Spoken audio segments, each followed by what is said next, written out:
Hi guys, so welcome back to the channel. कैसे हैं आप लोग? आई होप आप सभी लोग बढ़िया हैं और अपने घरों में सेफ हैं। आज है 1 फरवरी 2022 और we have completed 5 years together. आज हमारी शादी की एनिवर्सरी है और हम लोग जा रहे हैं अभी भरतपुर राजस्थान। हम लोग कुछ आसपास में ही जाना चाहते थे और पहाड़ों की तरफ नहीं जाना चाहते थे, तो नियरेस्ट ऑप्शन हमें यही दिखा। तो परसों रात को we just made the plan और कोई भी ऐसा मतलब इसमें वो नहीं था, तो एकदम से बस बुक किया और आज निकल गए। पिछले 3 दिन से बहुत अच्छी धूप निकली हुई थी और आज जो है एकदम फॉग हुआ था पूरा। कल रात को भी हम बाहर गए थे, तब उस टाइम पे भी फॉग था और बहुत ज़्यादा फॉग था। सुबह बहुत डेंस फॉग था, तो निकलने के लिए सोच रहे थे कि सुबह 9 बजे के अराउंड निकलेंगे, but we started at around 10:15। We have covered around 60 kilometre और अभी हमारा ब्रेकफास्ट का टाइम हो गया, बिकॉज हम बिना ब्रेकफास्ट के चले थे। तो हम घर से चाय और पराठे, कॉफ़ी और पराठे लेके आए। तो ये हमारी बढ़िया गर्मा गर्म कॉफ़ी और पराठे। बहुत तेज़ धूप लग रही थी कसम से मुझे, तो कितना बढ़िया लग रहा है ना, इतना बढ़िया मौसम, धूप भी नहीं निकल रही, ठंडी ठंडी हवा चल रही है, गरम गरम कॉफ़ी। तुमने क्या कप का भी छूट लिया? अभी हमने ब्रेकफास्ट किया था रास्ते में रुक के, लेकिन सौरभ का पेट पूरा फुल है, बट फिर भी यहाँ रुके हैं ये द फूड स्ट्रीट सब। अब दिखाती हूँ मैं आपको क्या लेके आ रहे हो, क्या लेके आ रहे हो। खाएंगे ना अभी भी इतना हैवी ब्रेकफास्ट करने के बाद भी तुम्हें सब खाना है। रास्ते में खाएंगे ना यार, भूख भी तो लग सकती है। अभी हम पहुँच जाएंगे, हमारा लंच है यार। हाँ तो लंच भी कर लेंगे। तो हम लोग पहुंच गए हैं भरतपुर और ये है होटल रीजेंटा पैलेस। थोड़ा से जब हम उतरे हैं उसके बाद तो the condition of the roads was like pathetic, और फिर गूगल मैप ने हमें थोड़ा सा घुमा दिया। हम सिटी के अंदर चले गए थे तो काफ़ी टाइम लग गया। इट्स 2:30, अभी पहुंच गए हैं, चेक इन करते हैं।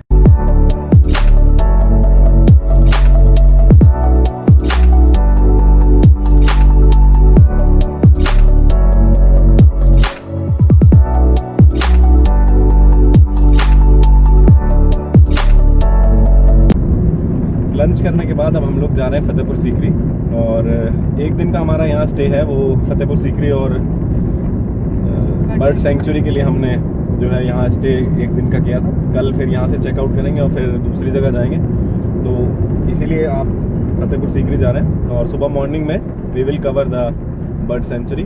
तो हम लोगों ने गाड़ी अपनी पार्क कर दी, ये पार्किंग है, और यहाँ से हम लोग को बस लेनी पड़ेगी। एक बस है जो 20 रुपये लेगी पर पर्सन, और वो हमें ले जाएगी वहाँ एंट्रेंस गेट तक। This is a small like heritage market.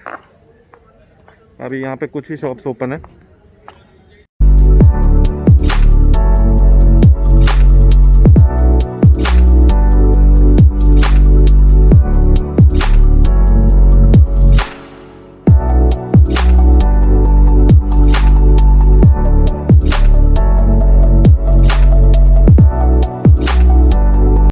यहाँ से हम फतेहपुर सीकरी में एंट्री करेंगे।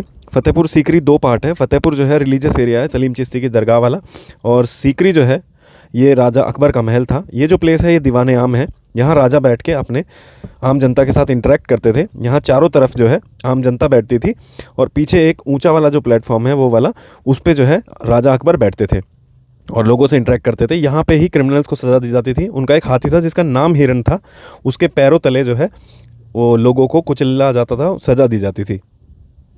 ये हमारे गाइड साहब हैं, और ये दीवाने आम का complete view. Government of India archaeological.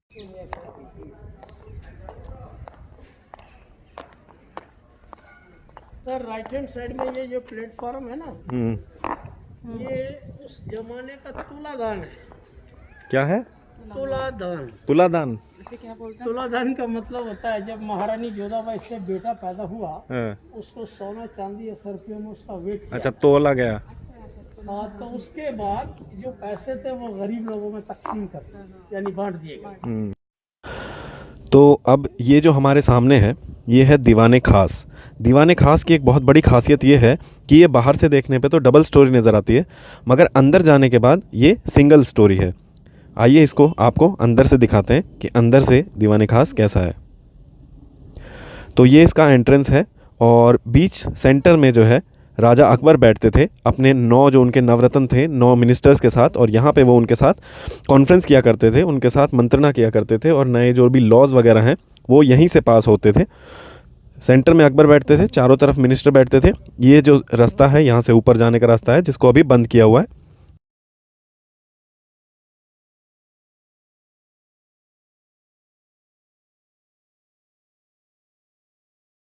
This is दीवान खास। आइए अब आपको एक डिफरेंट सी चीज़ दिखाते हैं। जैसे महाभारत में चौसर थी, ऐसे यहाँ पे भी चौसर थी, मगर ये जो चौसर है ये पूरी ज़मीन पे बनी हुई थी और इसमें प्यादों की जगह लड़कियाँ अलग अलग तरह के कपड़े पहन के खड़ी होती थी और चाल आने पे वही चलती थी। जहाँ पे अंशु खड़ी हुई है इस समय, वहाँ पे राजा रानी बैठते थे और ये चारों तरफ चौसर है। ये जो दीवान आम का वो प्लेटफॉर्म था जहाँ राजा बैठते थे, उसका बैक पार्ट है। और इधर ये है पंचमहल जो 5 मंजिल बना हुआ है, और नीचे ये जो है यहाँ पे बच्चों की क्लासेस चलती थी, उनको पढ़ाया लिखाया जाता था। और इधर साइड में ये है रुकैया बेगम का महल। अब आगे बढ़ते हैं और मैं आपको दिखाता हूँ अनूप तालाब। अनूप तालाब जो है एक स्विमिंग पूल था और उसके बीच में एक प्लेटफॉर्म था जिसके बीच में तानसेन बैठ के गाया करते थे। और यहीं पे एक फेमस जो है तानसेन और बैजू बावरा के बीच में कंपटीशन हुआ था, जो शायद किसी को नहीं पता होगा, बट तानसेन वो कंपटीशन हार गए थे। और बैजू बावरा के कहने पर राजा ने, अकबर ने उनकी जो जान है वो बख्श दी थी, बिकॉज कंपटीशन में यही था कि जो हारेगा वो जान से जाएगा। ये है रुकैया बेगम का महल जो उनकी मुस्लिम रानी थी, और इसको शीश महल के नाम से जाना जाता था, बिकॉज अंदर जो है पूरे महल के अंदर, ये बहुत बड़ा महल नहीं है, एक ही सिंगल रूम है और इसके अंदर अलग अलग तरह के शीशे, अलग अलग रंग के कलरफुल शीशे लगे हुए थे और अंदर हीरे लगे हुए थे। ये जो भी आप देख रहे हैं सब जगह पे जो है छोटे छोटे शीशे और हीरे लगे हुए थे। हमने बड़ा सा रखा है, इसमें गंगा जल भरा होता था, अकबर सिर्फ गंगा जल ही पीते थे। और ये है अकबर का प्राइवेट एरिया, अकबर का महल, और ये अकबर का जो है बेडरूम है, अकबर का रूम है। इसमें दरवाजे जो है बहुत छोटे छोटे हैं। गाइड ने बताया बिकॉज अकबर की जो हाइट है वो 5 फीट 2 इंच थी, इसलिए दरवाजे जो है छोटे ही रखे गए थे। ये पूरा जो है अकबर का एरिया है और यहाँ से बाहर का एरिया ऐसा दिखाई देता है। अकबर की क्रिश्चियन रानी मारिया का महल है और इसके जो राइट हैंड साइड में ये पूरे महल की किचन थी, मगर हमारे जो लेफ़्ट हैंड साइड में है वो सिर्फ़ और सिर्फ जोधा की किचन थी। ये रानी जोधाबाई की किचन थी जो प्योर वेजिटेरियन किचन थी, और इसके ऊपर 156 जो है ईयररिंग्स बनाए गए हैं छोटे छोटे। अब चलते हैं जोधाबाई के महल की तरफ। जोधाबाई के महल के बाहर एक ये जो बना हुआ है, इसमें उनके बॉडीगार्ड्स रहते थे जो ट्रांसजेंडर्स हुआ करते थे, किन्नर हुआ करते थे। और ये सामने जो है ये जोधाबाई का महल है।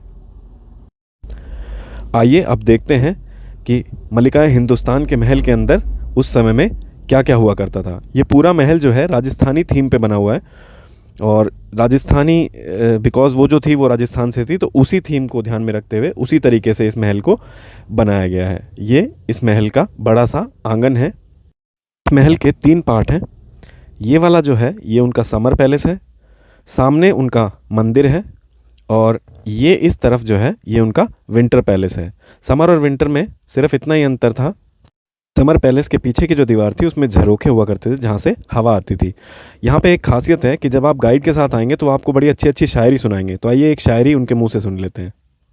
कि नाच के पाले थे गम के पाले पड़ गए, नाच के नाच समझ से लाड़ प्यार, नाच के पाले थे गम के पाले पड़ गए, हो मोहब्बत का बुरा तो जीने के लाले पड़ गए। और ना आता है ना जाता है ना लेता है खबर, ना आता है ना जाता है ना लेता है खबर, या इलाही हम किस जालिम के पाले पड़। तो ये सब पूरी जोधाबाई की। आइए मंदिर आपको दिखाते हैं। और मंदिर के बाहर इस आंगन के जस्ट सेंटर में यहाँ पे ये जो जगह है, यहाँ पे पहले तुलसी का पौधा हुआ करता था, अभी उसको रिप्लेस कर दिया गया है। और ये जो है पूरा इसका व्यू है। ये मंदिर है, यहाँ सामने राधा कृष्ण की एक मूर्ति लगी होती थी उस टाइम पे, और आसपास और दूसरे देवी देवताओं की। जो साइडों में 2 कमरे हैं वहाँ पे पूजा का सामान वगैरह रखा होता था, और पिलर्स पर घंटे कलश वगैरह बने हुए हैं यहाँ पर। अब हम चलते हैं फतेहपुर वाले एरिया में जहाँ पे दरगाह है और बुलंद दरवाज़ा है। वो देखिए दूर आपको दिखाई दे रहा है, वही बुलंद दरवाज़ा है।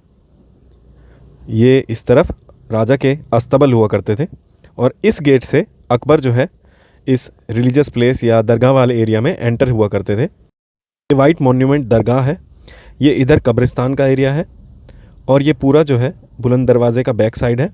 यहाँ पे मेला लगता है रमज़ान के महीने में, ईद से 2 दिन पहले। और ये सामने इधर जो है ये मस्जिद है जहाँ आज भी 5 टाइम की नमाज़ पढ़ी जाती है। ये है बुलंद दरवाज़ा। बुलंद दरवाज़ा highest gateway in the world, सबसे बड़ा गेटवे है दुनिया का। 1602 एडी में अकबर ने इसको बनवाया था जब उन्होंने 1576 में गुजरात पे कब्ज़ा किया था, गुजरात को कॉन्कर किया था। उसके बाद अब जीत की खुशी में ये बनवाया था।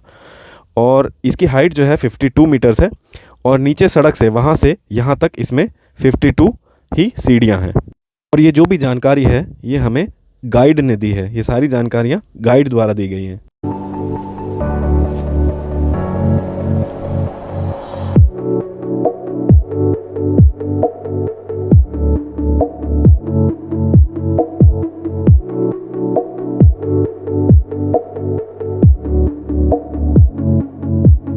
हम लोग आ चुके हैं बाहर फतेहपुर सीकरी में। This was the tour of Fatehpur Sikri. अभी जाएंगे अपने हम वापस होटल में।